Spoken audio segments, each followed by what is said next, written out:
Hello students, welcome to our channel Enlighten Classes. Students, today I am going to explain the chapter Lost Spring from Flamingo class 12th, and we will cover 3 points in this chapter. First one about the author, second theme, and third message. So let's start from about the author. Anees Jung, an Indian author, journalist and columnist for newspapers in India and abroad, whose most known work Unveiling India 1987 was a chronicle of the lives of women in India, noted especially for the depiction of Muslim women behind the पर्दा. अनीस जंग एक भारतीय लेखिका, पत्रकार और एक स्तंभकार के रूप में जानी जाती हैं, जिनके सबसे चर्चित कामों में जो इन्होंने लिखा है भारत का अनावरण 1987 में, ये भारत में महिलाओं के जीवन का एक हिस्सा था और विशेष रूप से मुस्लिम महिलाओं के चित्रण इन्होंने किया है अपने राइटिंग्स में, जो कि मोस्टली पर्दा के पीछे रहती हैं. नेक्स्ट पॉइंट है theme. The theme of the chapter is the grinding poverty and the tradition which condemn poor children to a life of exploitation. The two stories taken together depict the plight of street children forced into labor early in life and denied the opportunity of schooling. The callousness of the society and political class only adds to the sufferings of those poor people. इस chapter का जो theme है वो है गरीबी और वे परंपराएं, वो ट्रेडिशंस जो गरीब बच्चों को शोषण के जीवन की निंदा करती हैं.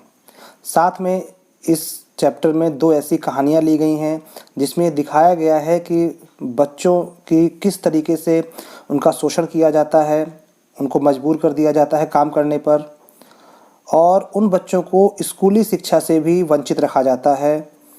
समाज और राजनीतिक वर्ग इनकी एकजुटता ही इन गरीब बच्चों की जो पीड़ा को वो बढ़ा देती है. Next point message. The author Anees Jung strives hard to eliminate child labour through her book. She propagates the education of children and enforcement of strict laws against child labour by the government. The message is to put an end to child exploitation and let all children enjoy their days of the spring and joy. लेखिका अनीस जंग ने अपनी पुस्तक के माध्यम से बाल श्रम को खत्म करने का प्रयास किया है. वह बच्चों की शिक्षा और संस्कार द्वारा बाल श्रम के खिलाफ सख्त कानून लागू करने का प्रचार करती हैं. संदेश है कि बाल शोषण को समाप्त किया जाए और सभी बच्चों को वसंत के अपने दिनों का आनंद लेने दिया जाए. Next point value based summary. First point, searching for gold in the garbage. Anees Jung comes across Sahib every morning. He is scrounging for gold in the garbage dumps. He came from Dhaka. He does not even remember his old home. He does not go to a school. There is no school in his neighborhood. His full name is Sahibe Alam. It means Lord of the Universe. Anees Jung की साहिब से रोज़ सुबह मुलाकात हो जाती है. वह कचरे के ढेर में सोना ढूंढ रहा है. वो ढाका से आया था. वह अपने पुराने घर की बिल्कुल भी उसको याद नहीं है.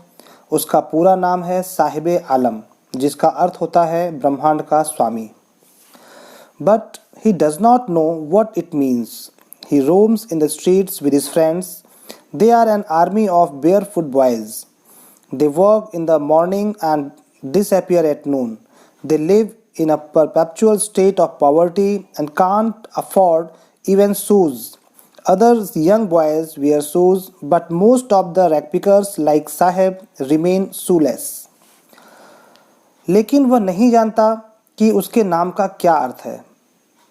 वह गलियों में अपने मित्रों के साथ घूमता फिरता है. वे नंगे पैर वाले बालकों की एक सेना है उसके साथ, जो चारों तरफ घूमती रहती है. वो सुबह काम करते हैं, दोपहर तक सभी लोग गायब हो जाते हैं क्योंकि धूप रहती है, इतनी गर्मी रहती है. सुबह सुबह ये लोग अपने काम में लगे रहते हैं. वे निरंतर गरीबी की स्थिति में ही बने रहते हैं और इनके पास जूते भी नहीं हैं और ख़रीदने के लिए पैसे भी नहीं हैं. दूसरे जो युवा लड़के हैं वो जूते पहनते हैं, लेकिन अधिकतर कबाड़ उठाने वाले साहब जैसे जो बच्चे हैं वो बिना जूतों के ही रहते हैं। Second point, Seemapuri, a home for rag pickers from Bangladesh. Most of these rag pickers live in Simapuri. It is a place on the periphery of Delhi. There is no sign of any development and progress here. The houses are of mud. They have roofs of tin and tarpaulin. There is no sewage drainage or running water. More than 10,000 rag pickers have lived there for 30 years. अधिकतर ये कबाड़ चुगने वाले सीमापुरी में रहते हैं। ये दिल्ली के सीमांत पर ही एक जगह है, दिल्ली से लगा हुआ। विकास और तरक्की का इस जगह पे कोई भी नामो निशान नहीं है। मकान यहाँ के मिट्टी के बने हुए हैं, उनके ऊपर टीन और त्रिपाल की छतें डली हुई हैं। यहाँ पे न तो कोई सीवेज है, न नालियाँ हैं और न ही चलता हुआ पानी है। पिछले 30 साल से 10,000 से ज़्यादा कबाड़ उठाने वाले लोग यहाँ पे रह रहे हैं। They came there from Bangladesh in 1971. They have no identity or permits. They do have ration cards that enable them to vote and buy grain for them. Food is more important than identity. Women have around in tattered sarees. ये लोग 1971 में बांग्लादेश से यहाँ आए थे, दिल्ली के पास सीमापुरी में। उनके पास न कोई पहचान है, न ही कोई परमिट कार्ड है। उनके पास राशन कार्ड ज़रूर है जो उन्हें वोट डालने के लिए और अनाज खरीदने के लिए काम आता है। उनके लिए भोजन पहचान से ज़्यादा ज़रूरी है, क्योंकि गरीब लोग हैं। वहाँ की जो औरतें हैं वो फटे पुराने कपड़े पहनती हैं, तार तार हो गई साड़ियों में घूमती हैं। Next point, survival means rag picking. Children grow up, they become partners in survival. Survival in Simapuri means rag picking. Through the years, it has acquired the status of a fine art.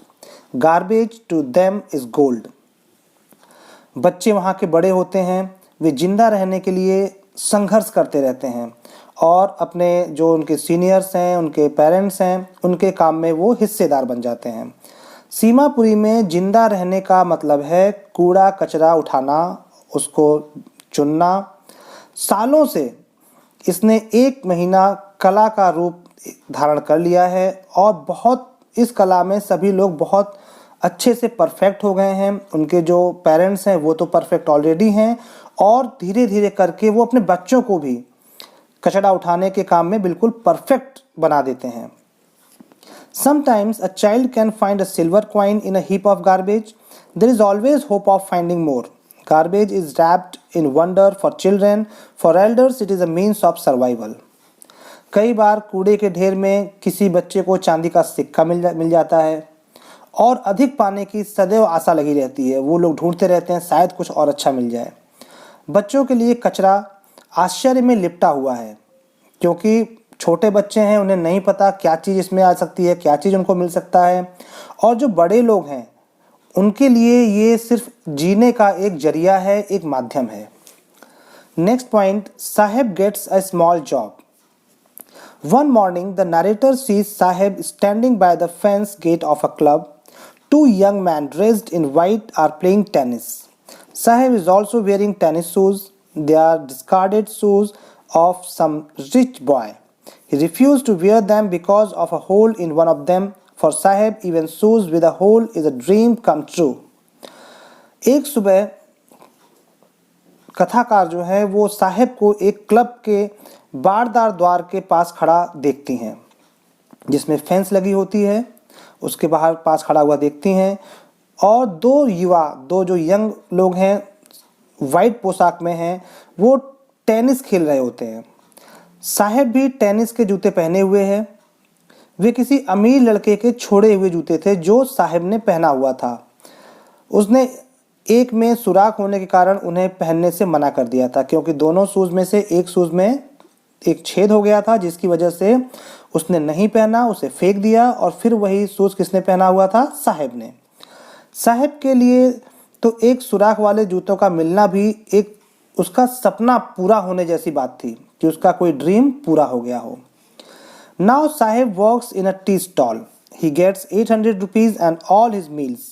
His face has lost the carefree look. He is carrying a steel canister. It seems heavier than the plastic bag that he used to carry on his shoulder.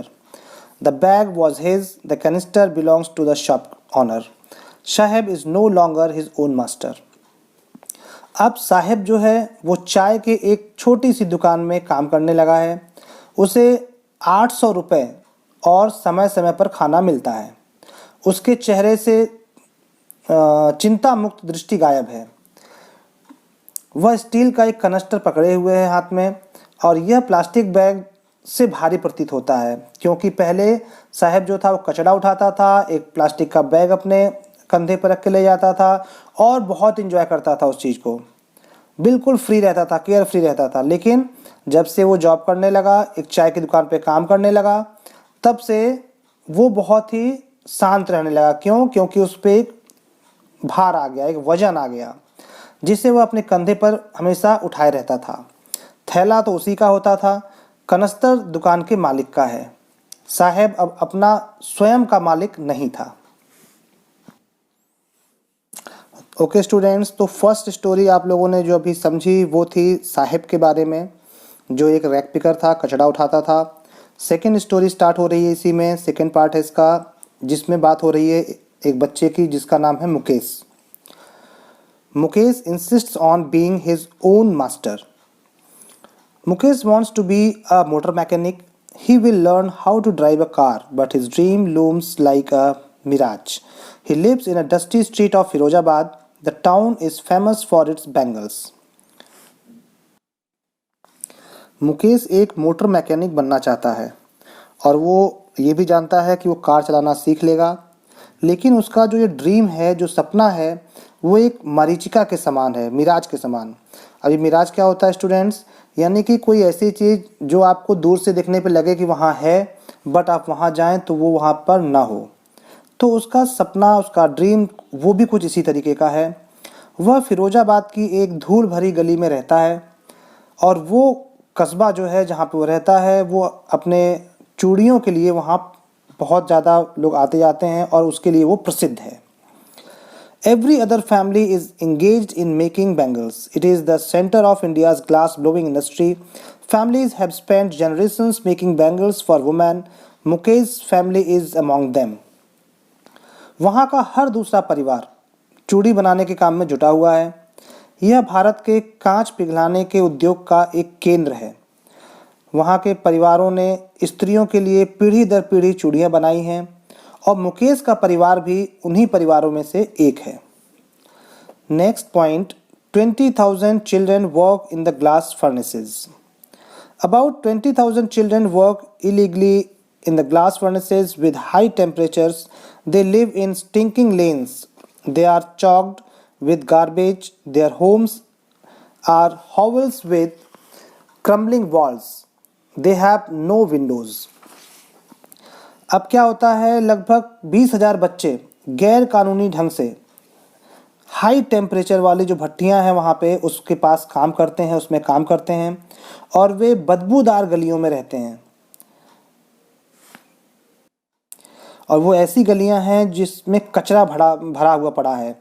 उनके मकान झोपड़ियां हैं और उनकी जो दीवारें हैं वो भी गिर रही हैं और उनके मकानों में खिड़कियां भी नहीं हैं। They are crowded with families of humans and animals. The elder of the family is a poor bangle maker. He has failed to renovate his house, nor has he been able to send his 2 sons to school. He knows nothing except the art of making bangles. अब क्या है, उसमें मनुष्यों और जानवरों के परिवारों की भीड़ लगी रहती है, यानी कि जानवर और मनुष्य एक साथ ही रह रहे हैं वहाँ पे। परिवार का बुजुर्ग एक गरीब चूड़ी बनाने वाला है। वह अपने मकान का नवीनीकरण करना चाहता था, यानी कि रिनोवेट कराना चाहता था अपने हाउस को, मकान को, बट ऐसा वो नहीं कर पाया, उसमें असफल रहा वो। और न ही वो अपने 2 बच्चों को स्कूल भेजने में भी सफल हो पाया, यानी कि बच्चों को स्कूल भी नहीं भेज पाया। और सिर्फ एक ही काम वो कर पाया, वो क्या, अपने बच्चों को जो बैंगल मेकिंग का आर्ट था, चूड़ियाँ बनाने की जो कला थी, वो उसको अच्छे से आती थी और वही उसने अपने बच्चों को सिखाया। Next point, and up losing their eyesight. Mukesh's grandmother has watched her own husband go blind with the dust from polishing the glass, but they can't give up God given lineage. They have been born in the caste of bangle makers. In every other house, in every street of Firozabad, one can see bangles of each and all colors. कांच को polish करने की धूल से मुकेश की दादी ने अपने पति को अंधा होते हुए देखा था, लेकिन वे भगवान की दी हुई इस वंश परंपरा को छोड़ नहीं सकते, क्योंकि वो मान के बैठे हुए हैं कि भगवान ने उन्हें इसी काबिल बनाया है और उन्हें यही काम करना है। उन्होंने चूड़ी बनाने वालों की जाति में जन्म लिया है। हर दूसरे मकान में, फिरोजाबाद की हर गली में प्रत्येक और हर रंग की चूड़ियों को देखा जा सकता है। They are piled on hand carts pushed by young men in dark hutments, shit boys and girls with their fathers and mothers welding pieces of colored glass into circles of bangles. The bangles symbolize an Indian woman's suhag. They symbolize auspiciousness in marriage. युवाओं द्वारा खींचे जाने वाली जो गाड़ियाँ होती हैं, carts होते हैं, उन पे ढेर सारा पाइल्स लगा दिया जाता है बैंगल्स का, चूड़ियों का, जो वो गाड़ियों पर रख के खींच के ले जाते हैं। अंधेरी झोपड़ियों में रंगीन कांच को वेल्ड कर उसको सर्कल बनाया जाता है, जिससे वो चूड़ियाँ बन जाती हैं। लड़के लड़कियाँ अपने अपने माँ और पिताजी के साथ वहाँ बाहर बैठे रहते हैं। चूड़ियाँ भारतीय नारियों के लिए सुहाग का प्रतीक होती हैं, मानी जाती हैं, और वे विवाहित जीवन में एक शुभ संकेत होती हैं, शुभ लक्षण का प्रतीक होती हैं। Next point, mind numbing toil. Little has moved with time in Firozabad. Years of mind numbing toil has killed the initiative of the young. They cannot organize themselves into a cooperative. Middlemen exploit them. There is no leader among them. There are two worlds. One is the world of bangle makers. They are caught in a web of poverty. समय के साथ फिरोजाबाद थोड़ा ही बदला है और यहाँ पे दिमाग को सुन्न कर देने वाले सालों के श्रम ने युवाओं में पहल करने की इच्छा को ही मार दिया है। इतना ज़्यादा मेहनत करवाया जा रहा है इन लोगों से कि इन लोगों के अंदर सामने आके बात करने की जो क्षमता होती है उसको ख़त्म कर दिया गया है। वे स्वयं को एक संस्था के रूप में संगठित नहीं कर पाते हैं। जो बिचौलिए होते हैं, मिडिलमैन होते हैं, वो उनको एक्सप्लॉइट करते हैं, उनका शोषण करते हैं। उनके बीच कोई नेता भी नहीं है उनके लिए दो संसार हैं, दो वर्ल्ड हैं। एक चूड़ी बनाने वालों का संसार है और ये ऐसा संसार है जो निर्धनता के जाल में जकड़े हुए हैं। There is another world of money lenders, middlemen and the policeman who flees them. Mukesh's eyes are full of hope. He chooses to be different from others. He wants to be a motor mechanic. The narrator asks him if he dreams of flying a plane. He silently says no. He is content of dream of cars that move down and streets of his town. Few planes fly over Firozabad. और पहला तो भी आपने सुना, इसमें एक चूड़ी बनाने वालों का संसार था जो निर्धनता के जाल में जकड़े हुए हैं, और दूसरा जो है वो साहूकार, बिचौलियाँ और पुलिस वालों का संसार है जो हमेशा उन्हें शुरू से ही लूटते आए हैं। मुकेश की आंखें जो हैं वो आशा से भरी हुई हैं। हमेशा वो पॉजिटिव सोचता है। वह दूसरे से थोड़ा डिफरेंट होने का सिलेक्शन करता है अपने लिए कि मैं लोगों से कुछ अलग दिखूं। वह एक मोटर मैकेनिक बनना चाहता है। तो कथाकार जो हैं वो उनसे पूछती हैं कि क्या उसे प्लेन उड़ाना भी अच्छा लगता है, उसका भी वो ड्रीम देखता है।